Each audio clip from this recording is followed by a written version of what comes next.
Welcome, ladies and gentlemen, to the Silverdome in Pontiac, Michigan. We're ready for the start of monster truck competition here at the USHRA Association Mud Racing and Monster Truck Spectacular. As you can see, the two different tracks in our side-by-side racing. Track one, the farthest away from the camera, is Mark Bendler out of Milwaukee, Wisconsin, driving the incredible GMC Kodiak. And in the near lane, the boss from Southern California, Todd Blazer, sponsored by AM/PM Stores. Side-by-side start to this first battle in the first round of eliminations, and it looks like Bendler comes down off the cars first, and Kodiak takes the first matchup win over the AM/PM boss. Shelley, Herman, Mark Bendler's always a tough one. Well, you know, he's on the road 38 weeks out of each year, and it's with that kind of dedication, it's no wonder that he's a winner.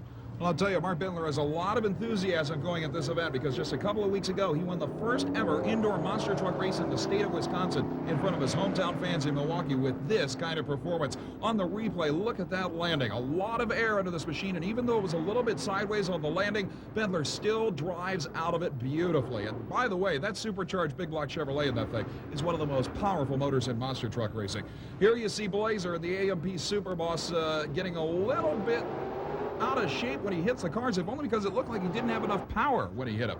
But indeed, Kodiak goes to the next round. This matchup, in the far lane, it'll be Jess Burgee, one of the newer drivers of the circuit with a beautiful new chop top playing for keeps monster truck. And he'll be up against a new entry of the U.S. Hobbit Association Trail. In the near lane is Dan Tassone and the Star Monster, a beautiful piece of equipment. Now, both these guys are newcomers to the U.S. Hobbit Association Trail, but it'll be interesting to see who wins this battle of the rookies. They nail the throttle dead even as they hit the cars, and it looks like the wheel comes off of the playing for keeps Chevrolet. Unbelievable! Burgee manages to keep that thing right side up. It slams into the front of the fire truck. And listen to the crowd at the Silverdome. They cannot believe their eyes. Bret, I'd like to see another angle to see exactly just what happened there. I really honestly don't know how the wheel came off. It was so sudden. As soon as he hit the cars, the wheel really never even bent. Look at the crowd. They can't believe it. But Jess Burgee, for the rookie that he is, there you see the man behind the wheel checking out that tire. He wants to know, too, just what happened. That's a 1,500-pound tire and wheel assembly. All right, here's the slow-motion replay. Let's see what happens. He hits the cars. Everything's fine. The wheel caves in. And as you can see, the axle is still connected to the wheel. That was apparently the actual flange itself that everything's bolted to coming right out of the front differential housing. The thing noses down, hits the concrete. Burgee of the cockpit at that point doesn't have any idea what has happened. What a driving job for that man. He just knows he's going down further than he ever did before. Well, nobody was paying attention to this beautiful leap by the Star Monster, landing on the fourth car in this obstacle course and then taking a bounce that kind of threw him around. But Jess Burgee, annihilating the equipment in the other lane, hands the win to the Star Monster. There you see the ground crew having to use one of those big front-end loaders just to get it off the floor of the Silverdome. You know, Shelley, that's 5-ton military axle equipment underneath that thing, and he manages to destroy it. That's power. I think the operative term was 5 tons. Well, the nightmare is Steve Hess over in the far lane, and he'll be up against one of the greatest showmen in monster truck racing, Dave Marquardt's immaculate Excalibur GM pickup, and indeed, the beautiful machine in the near lane definitely has a horsepower advantage as well. In fact, it shows up immediately when the flag drops sideways on an incredible launch. And what a ride for Marquardt as he takes the win here in the first round. And Shelley, that's what, look at him, waving to the crowd, that's what Marquardt is known for, is that kind of showmanship and driving skill. Both vehicles got incredible height, which is something that we don't often see side by side. Especially in an actual race. In exhibition racing, it's fine, but these guys were nailing the throttle even up to the hit point. There you see Steve Hess go airborne in the slow-motion replay. What a landing. Man, was he thrown around in that cockpit. You can see him just barely trying to hang on, and unfortunately, even that incredible jump came in a runner-up effort. Now, watch the king of air in monster truck racing. Marquardt hits the cars, the front end up. Look at this thing, 10 feet in the air. He clears every one of the cars, and again, he's thrown all over the cockpit. Huge bounces by this thing. 17,000 pounds hitting the asphalt from 10 feet up. And those tires only have 10 pounds of pressure each. I'll tell you, they will bounce around. What a ride for Dave Marquardt. He advances to the next round, and that will bring up an interesting pairing. In the far lane, it'll be Steve Helm with the Crusher, the Copenhagen Skoll-sponsored early model Chevrolet, taking on one of the true underdogs, Jake Heinke's home-built El Camino from Pennsylvania. The Aces El Camino using, of all things, a supercharged small block Chevy engine. Jake is always a showman, but very seldom do you see him actually enter an all-out horsepower and driving skill competition, mainly because that El Camino on the left side of your screen weighs about 17,000 pounds and is way down in horsepower compared to some of the other killers.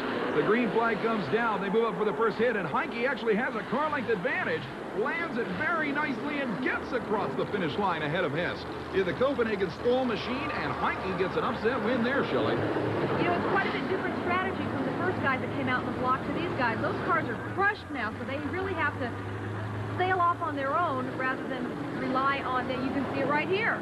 I'll tell you, it's a very good point, because even though Jake Heinke goes up in the air, he's still not nearly as high, even though he lands quite sideways. He's not nearly as high as he could be in, say, an exhibition car crush. The objective in an all-out competition such as this side-by-side battle is to keep as low to the ground as possible. Now, the Copenhagen Skull Chevrolet that you see coming up was also a little bit down on power hitting the cars. At this point, he's already a car length back from Jake Heinke. And you can see he does what he has to do. He keeps the wheels down on the cars so that he can nail the throttle and try and get back around Jake before the finish line. Despite the driving skill employed there by Steve Hess, just wasn't enough to get around the Pennsylvania El Camino. Tremendous first round battle here in side-by-side monster truck competition. Kodiak will take on Star Monster. Excalibur versus Jake Heinke's Aces High will be a great battle. All that will be coming up. We'll be back with more championship action from the USHRA Association at the Pontiac Silverdome in Pontiac, Michigan in just a moment.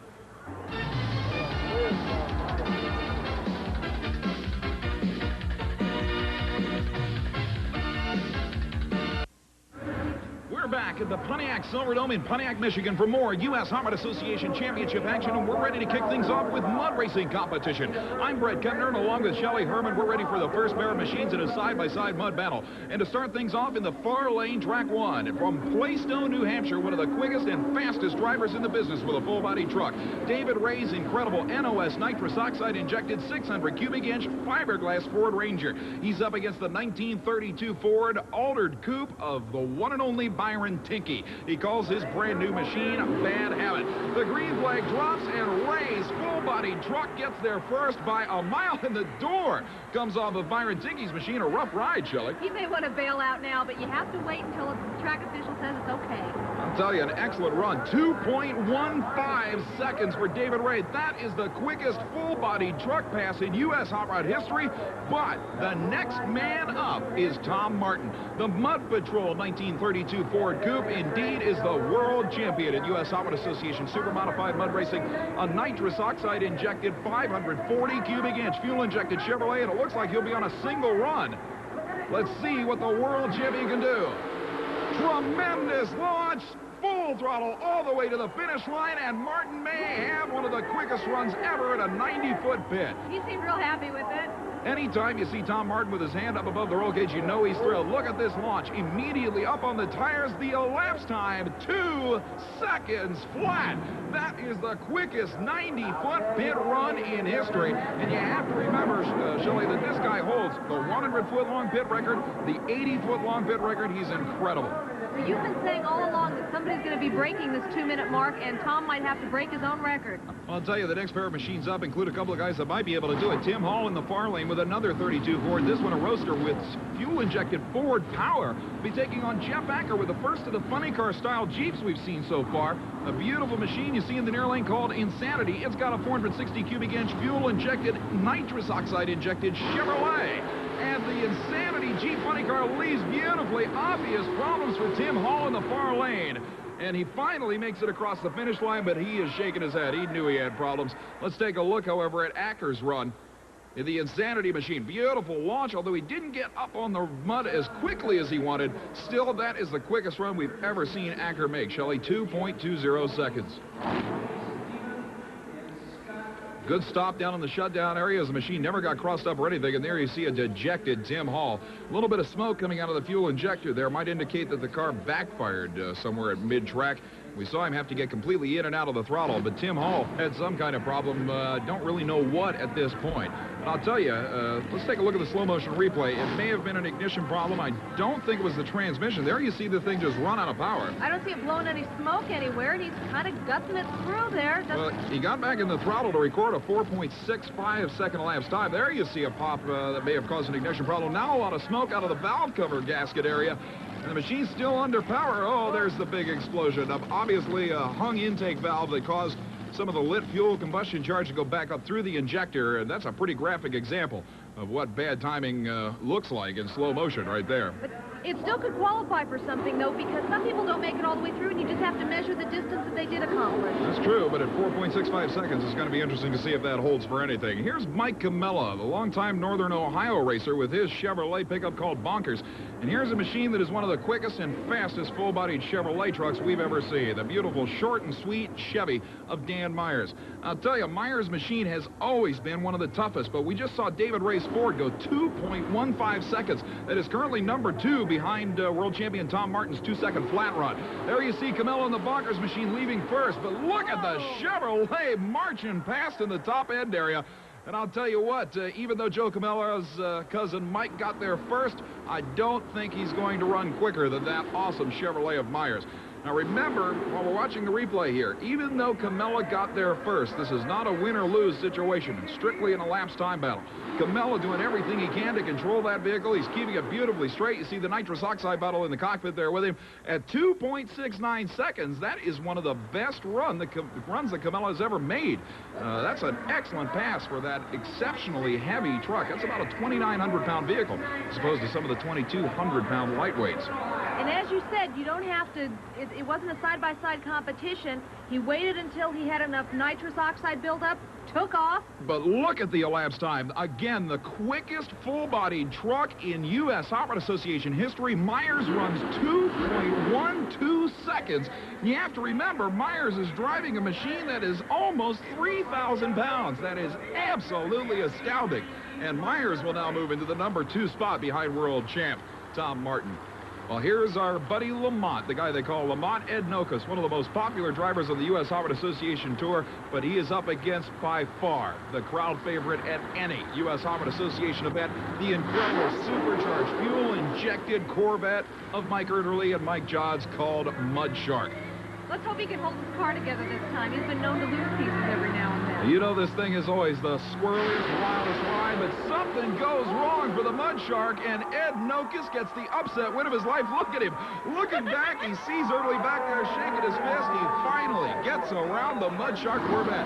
Good driving job as the machine tried to shimmy a little bit to the left there off the line, and even though he steered clear of the ruts, the machine was right up on the tires immediately. A career best for the all-steel Chevy Blazer from Ohio, 2.38 seconds. Looking back, he sees that he won, and he is thrilled. He can't believe it. That's a great, great run for Ed Nokus. And like I said, we're talking about another 3,200-pounder. Mark Watrous in the meantime.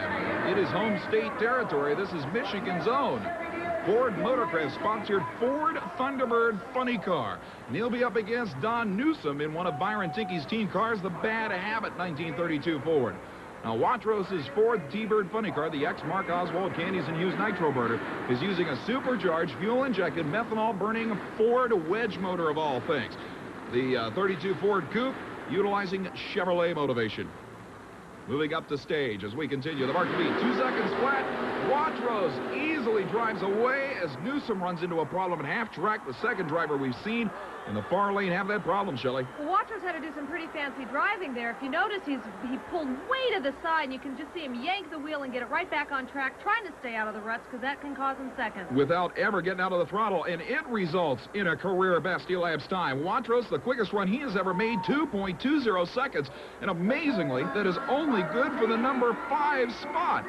Meanwhile, Newsom leaves the starting line and immediately loses power. You see the thing just nose into the mud, and then he gets back into the throttle. It comes back up on top of the mud. The elapsed time, 3.08 seconds. A couple of pops and bangs at the finish line. It could have been a lot better if it was under power all the way. Well, with Tom Martin, the world champion, in the lead here at the Super Modifieds at 2 seconds flat, Shelley, we may still see one of those 1-second runs, because coming up is Martin's arch rival, Tom Mintz. Well, if anybody can do it, it'll be Tom Mintz, so don't go away. Stay tuned for more excitement.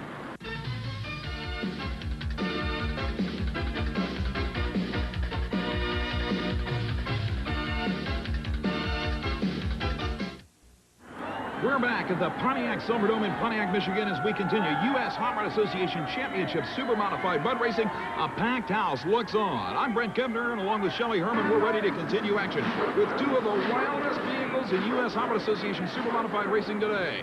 In the left-hand lane, it is the incredible Gold Fever Fiat taking on the Ground Zero Chevrolet pickup truck of Jeff Sturken. Ron Smith and Tom Landrum putting together this incredible 1948 Fiat, both vehicles using fuel-injected, supercharged, methanol-burning Chevy motors over 2,000 horsepower each. We've already seen records galore. They leave the starting line both making clean, straight runs, and the Ground Zero machine actually getting a whole shot to pick up that win. But like I said, Shelley, we've already seen 3 different full-bodied trucks run quicker than the previous record for that type of machine. Let's look at the replay for the Gold Fever Fiat, leaving the starting line up on the mud immediately. You can see Smith in the cockpit steer that thing, trying to keep it straight. A great run, 2.15 seconds, but still only good for the number 4 spot at this point, despite the fact that that number could win just about any event in the world, Shelley. And here we see Ground Zero coming out of the start, and you can see there's some pretty serious ruts that are starting to develop at the starting line. It's causing him to bop around a little bit, but he hangs on to it. Once again, a career best elapsed time. The supercharged, full-bodied Chevy truck of Sturken runs 2.18 seconds. Believe it or not, a 2.20 second run right now will not get you in the top 7 spots. That is absolutely incredible, and the fans know that they are seeing some of the finest mud racing we have ever seen. You know, Shelley, we've done a lot of events where a 220 would win hands down. People go home happy with it. Not here in Pontiac, man. It's incredible. Steve DeLue in the left-hand lane, near side of your screen, with a brand new supercharged, fuel-injected 59 Corvette. He has problems off the line as Bob Lacey also runs into problems down at the finish line with the White Lightning Jeep funny car. And there you see the incredible new bodacious Corvette blasting past after a late start. Now, let's watch Lacey here. It sounded like the transmission went completely away at the finish line just by the height of the RPMs. The elapsed time, 3.25 seconds for the White Lightning entry from Indiana. We'll have to check out... Now it was sideways to boot at the finish line, so maybe it wasn't all transmission problems. But the 325 won't do any good for Lacey. But let's take a look at that brand new Corvette. That thing's awesome, Shelley. Again, we see those ruts there at the beginning, but it didn't seem to slow him down at all, because once he got his speed up, he just blasted through the mud for a time of 2.27 seconds. That's the 7th vehicle now we've seen run a career best in this incredibly fast 90-foot pit. That brand new 58 Corvette from Michigan is always awesome. I'll tell you what, though, coming up next is a machine that everybody has been waiting to see. World champion Tom Martin is still leading this field at 2 seconds flat, but the man in the far lane is Tom Martin's biggest challenge. Here's Greg Albers in the Bog Bandit 2 Jeep. This machine, of all things, powered by a 440 cubic inch Chrysler engine on nitrous oxide. But in the right-hand lane, Tom Mintz in the supercharged, fuel-injected Chevy-powered 32 Ford called Shake Me. Mintz leaves the starting line on a tremendous pass. Excellent run for both vehicles, Shelley. You know, I blinked and I just about missed it. It didn't look like Tom Mintz's tires were ever on the mud. And that's the idea. The Super Modifieds get up on top of the mud and skip across the surface. Let's look at the launch. Now, interestingly, it was actually a little sideways on the launch. Then it gets right back up into the mud. Like you pointed out, Shelley, those ruts are getting real serious. The elapsed time, 2.06 seconds. The quickest Mintz has ever gone on this distance pit, but it won't be good enough for number 1, missing by 0.06 of a second. Albers, in the meantime, with the Bog Bandit Chrysler-powered Jeep, a very respectable number. 2:45 is one of the quickest passes we've seen that vehicle make in a long time. And a real steady ride, too. He didn't seem to have near the trouble that Tom did. It's interesting, like you pointed out, normally we see most of the drivers try to avoid the ruts when we get later in the competition, but so far most of the guys have avoided that technique. It doesn't seem to matter. I think the only way to avoid these ruts is to go out in the parking lot. They are getting wide. Well, here's an interesting supercharged machine in the far lane, the psychotic beast of Mike Spina. How about a 32 Chevy Roadster with a supercharged 517 Chevy Rat motor? He'll be up against one of the toughest working vehicles we've seen. Mark Green and the awesome Mudbuster. That was a close side-by-side mud race. Amazing job. It looks like Green got the win by a matter of inches. Now, Green in the red, white, and blue Jeep is always tough. Mike Spina and the Psychotic Beast looked like he actually had the Mudbuster held off until right here at the finish line it starts getting a little squirrely. He stays in the throttle. The rear end comes around in the air. He runs 2.85 seconds, shutting off and putting up quite a wall of mud. Now watch on the starting line launch here, Mark Green's Illinois Mudbuster using a big block Chevy.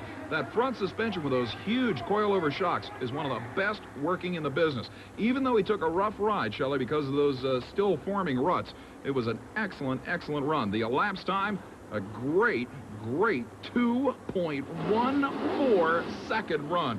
By far a career best, and by the way, that's good right now for number 4. Very respectable.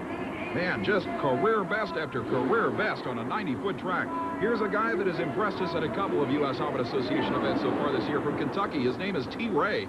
He is using a Chevrolet-powered Jeep funny car with nitrous oxide injection and a 2-speed Power Glide automatic. But interestingly, he'll be taking on one of the only 1-second racers in U.S. Hobbit Association history. The 4th man ever to go under 2 seconds flat with the blue home-built machine with Chevy power. That's the one and only Melvin Brown in the Blue Max. This should be an excellent run. T. Ray gets the hole shot. Melvin Brown moves in on him, and another tremendously close side-by-side battle. I'd have to give that one to Melvin Brown, Shelley. Well, and both of them look like they didn't want to slow down and stop either. They were having a good time. I'll tell you, nice straight runs, regardless of the ruts, tremendously quick runs. I'm sure we'll see more career bests here. T. Ray has run in the 220s before, but that is his best run ever. 2.22 seconds in the TNT fuel-injected Jeep from Kentucky. A great run. Now let's see how Melvin Brown was doing. T. Ray got a little sideways there at the finish line. Melvin stays right in the ruts. That's still unusual. And interestingly, runs a slower 2.32 seconds in the Blue Max machine. So neither driver will really do much. Think of it. T. Ray runs a career best 2:22 and is not in the top 9.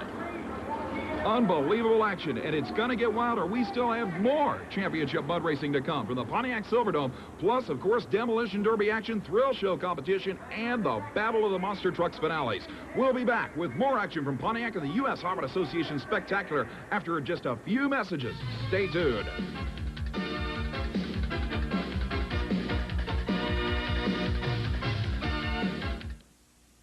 We're back at the Pontiac Silverdome as the barrage of numbers continues. The quickest mud race in U.S. Hobbit Association history, where it takes a 2.2 second run right now just to get in the top 10. I'm Bret Kepner, and we're back with Shelley Herman. This is J.D. Newsom and the Running Bear Jeep. And Shelley, this is one of the most stock-appearing machines we've seen in the super modified competition in quite some time. Well, there are no rules per se. The rules come when it comes to the tires.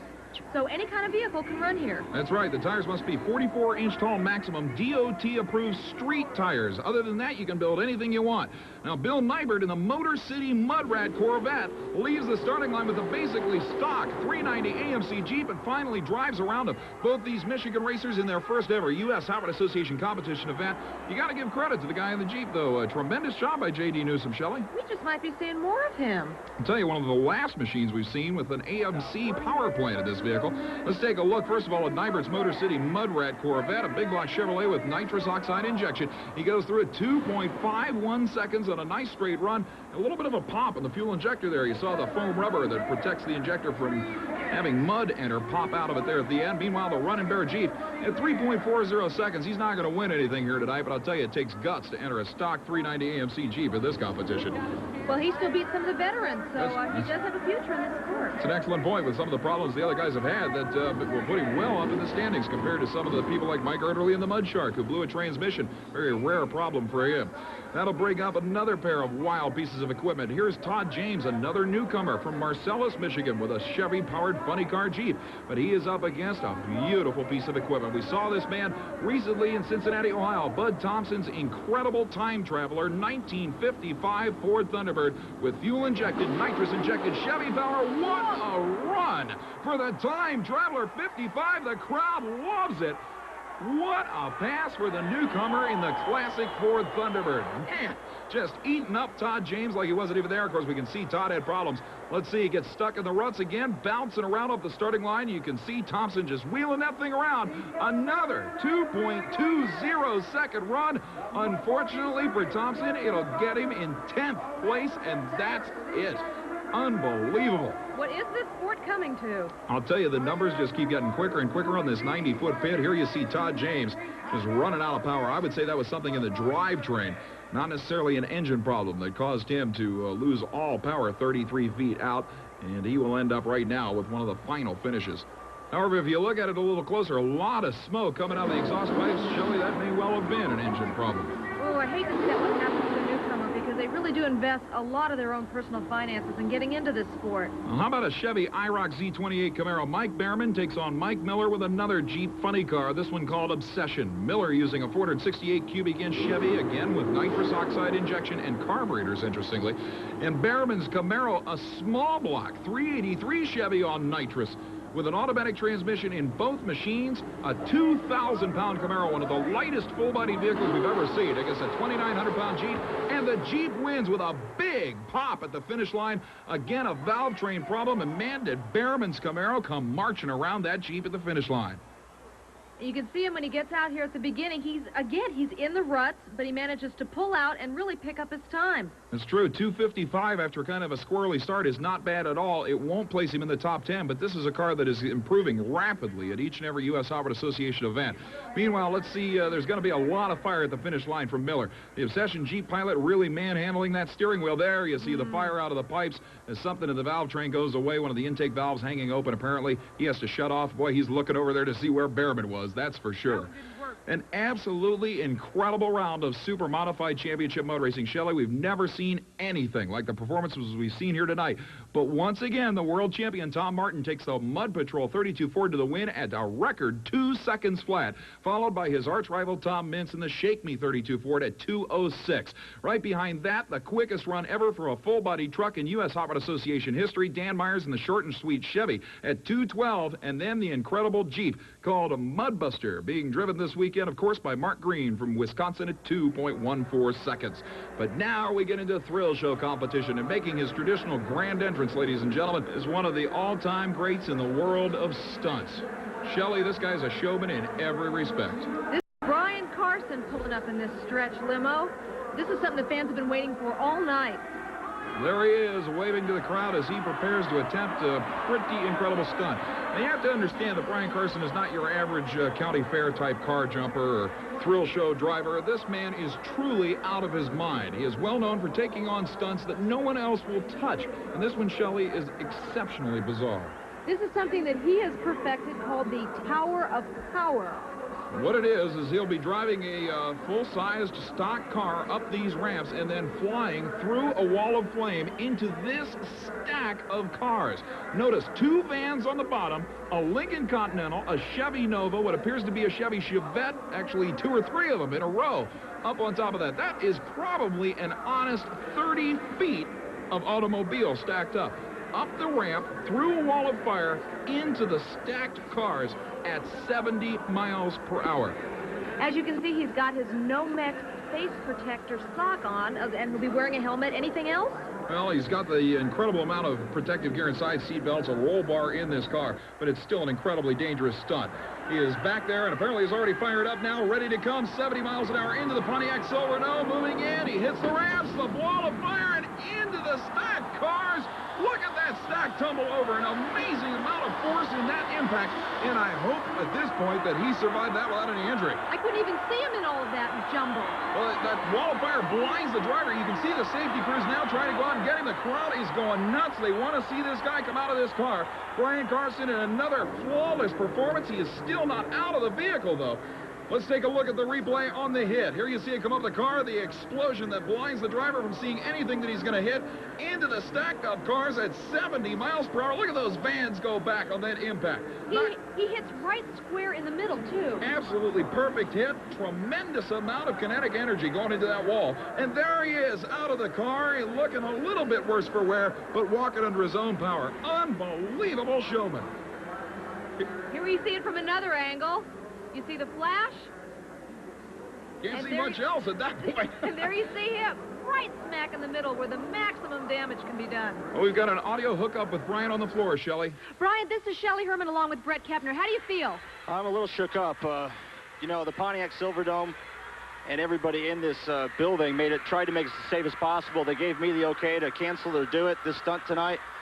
And as I think everybody in the building and everybody saw on the cameras, that it was like ice out there. And I think everybody that drove here knew that. And we lost it coming down the tunnel the first time.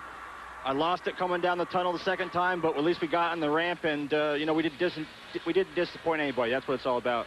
Well, you had those problems during practice runs this afternoon with the floor being so slippery. That had to concern you when you're coming down for this attempt. No, it just made us more determined. It just, maybe I felt that maybe I said we could do this in this weather. I mean, we had 2 inches of snow outside to go for and everything, but no, we were going to go second time. We were just slipping and sliding, and you know, a little bit of luck, we got on the ramp. Well, Brian, as always, you proved you're the king of the stuntmen. Thanks for being with us again. You bet, no problem.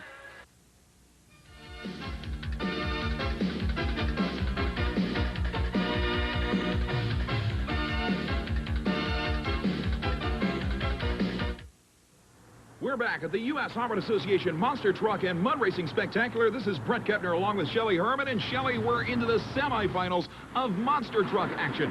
To kick it off, it'll be the Star Monster Chevrolet of the one and only Dan Tassone. The New Yorker taking on the incredible Kodiak of Mark Bendler out of Wisconsin. We pointed out earlier, Shelley, that Kodiak and Bendler are ready to win this thing. They're on a roll. And unlike what we just saw at the side-by-side competition, this one is for keeps. We will eliminate one car. It'll then go on to the finals. That's right. The winner of this one gets a final round berth. Waiting patiently on the starting line for the flagman there. A good side-by-side start. Bendler pulls out about a half-truck lead by the hit. Sideways again as Bendler is all over the track, but takes a clean win on that one. Shelley, Bendler has been driving his way through these rounds. Unbelievable.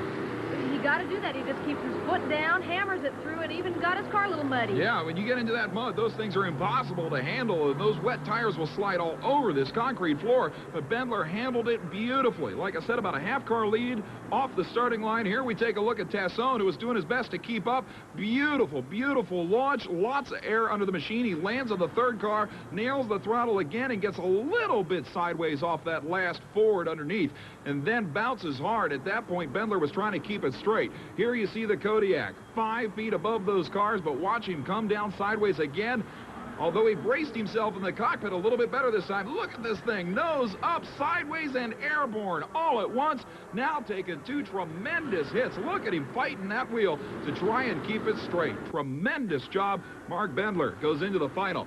Now it'll be another interesting matchup. In the right-hand lane, Jake Heineke's small block Chevy-powered home-built Pennsylvania El Camino called Ace's Eye takes on the Airmaster Dave Marquardt and Excalibur. Huge lead for Excalibur. Tremendous jump.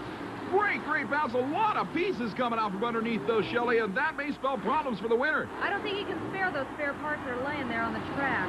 I don't know what happened. We may have to look at the slow motion to find out what the problem was. Jake Heineke gave it a valiant effort. Here, let's see what happens with Marquardt after another incredible flight in this Chevrolet truck. You see him make the perfect hit. Unbelievable air. You can actually see the drivetrain parts flexing as this thing goes airborne. Now he lands. Tremendous compression. Look at him in the cockpit just sailing with this thing. 16,000 pounds back down on the concrete.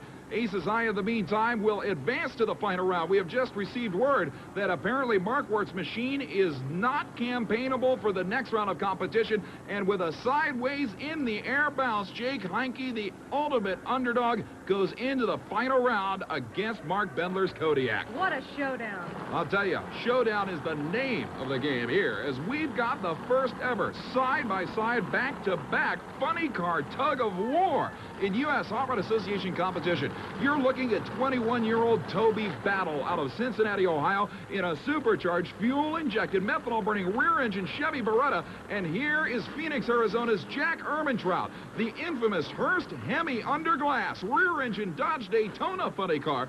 These two machines are hooked with metal, will be nailing the throttle trying to pull each other 30 feet for a win.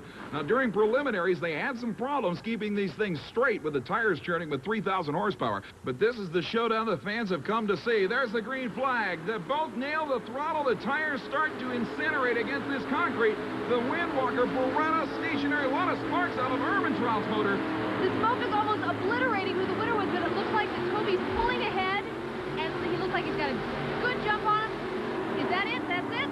We That have is a winner. it. Toby Ehrmantraut makes it 30 feet forward to the cones to claim the victory. And Jack Ehrmantraut is out of it. What a battle as the 21-year-old in the Windwalker Chevy Beretta is out of the car, and he is thrilled. The crowd giving him a huge ovation, an amazing feat of horsepower in action. I look forward to seeing more of this car. The crowd certainly loved it, and here on the slow motion replay, you can see again Toby battle in this incredible new Chevy Beretta, just annihilating those rear tires. And even with the tire spin, he had enough forward momentum to pull out the victory. Now, Toby's with us on the floor of the Silverdome, and Toby, on our audio hookup, I have to ask you, you had those problems during the preliminaries, even keeping these cars straight and running, but it didn't seem to affect you this time. Well, the cars kept sliding over to the side a little bit, and it was hard to see where I was at with all the smoke out there, and we had to stop a few times to get things straightened out. We've got signals. We can communicate a little bit and tell each other what's going on, and we have another guy outside the car that came out and helped us get them straightened out. And once we got them straightened out, we went for it a few more times and finally got some power down to the track and just pulled them right on through to the cone. Your car seems to have a tremendous amount of power. It's working really good. The whole new car is working real good. This is a brand new car. This is our first show with it. We've really been working hard all week to try and get it done, and it looks like it's really going to work fine. I'll tell you, an amazing job, and congratulations on this victory. As you can see on our slow motion monitor down there, Jack Ehrmantraut just being pulled across the floor of the Pontiac Silverdome, and there's really nothing he can do. That's an incredible shot, a tremendous amount of abuse going to the drivetrain with the front wheels going forward and the car being towed backwards. Well, Jack's on our audio hookup on the floor, and Jack, that's a tough way to lose in any battle. Well, that new kid, you know, he's got a brand new car, and he's been working hard, and I guess I have to do a little bit of work on mine because I think this is the first time he beat me this year. And he's got a nice car, and can't take it away from him. He just beat me. What can you do to make the car more competitive for competition? Well, we got a big one at home we're going to put in there. It's about 110 cubic inches bigger than the one that's in there now. And I think that the more horsepower will help us take care of him. Well, coming up next, the all-important championship monster truck finale. And Shelley, I guess the question now is whether or not Jake Heinke and Aces High can actually beat the heavily favored Kodiak of Mark Bendler. This is the showdown we've all been waiting for, so stay tuned for more monster truck excitement.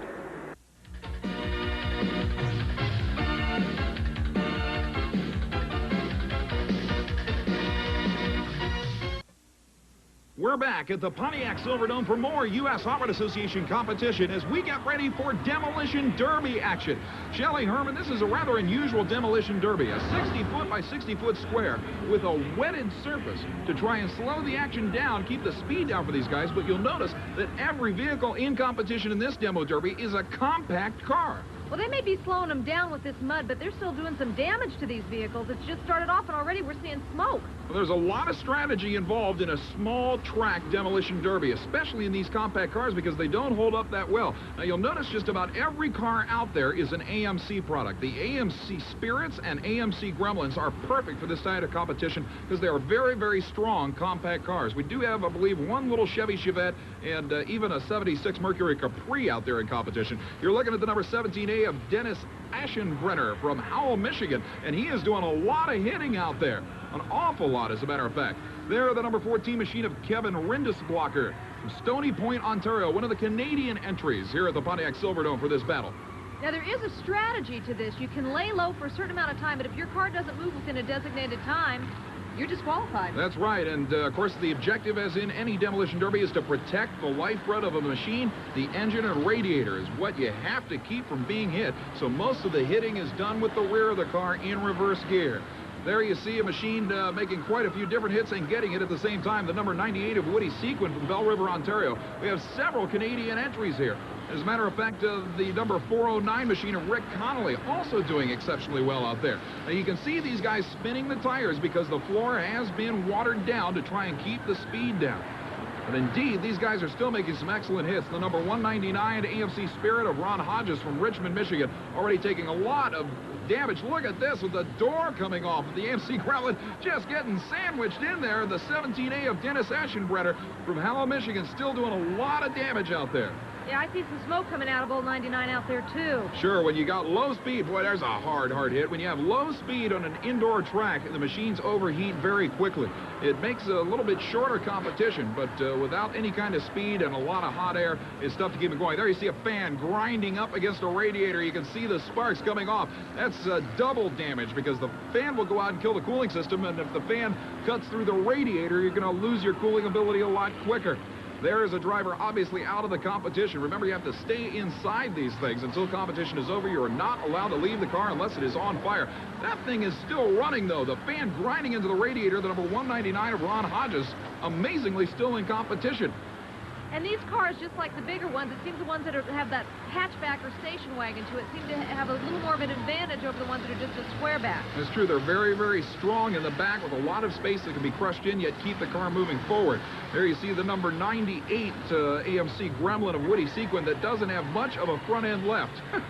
It's not going to be easy to steer that machine around. There's the number 84 Gremlin of Doug England from Twin Lakes, Michigan. And indeed, he is still running despite a lot of front end damage. There's what's left of a Gremlin that has been pounded into several times.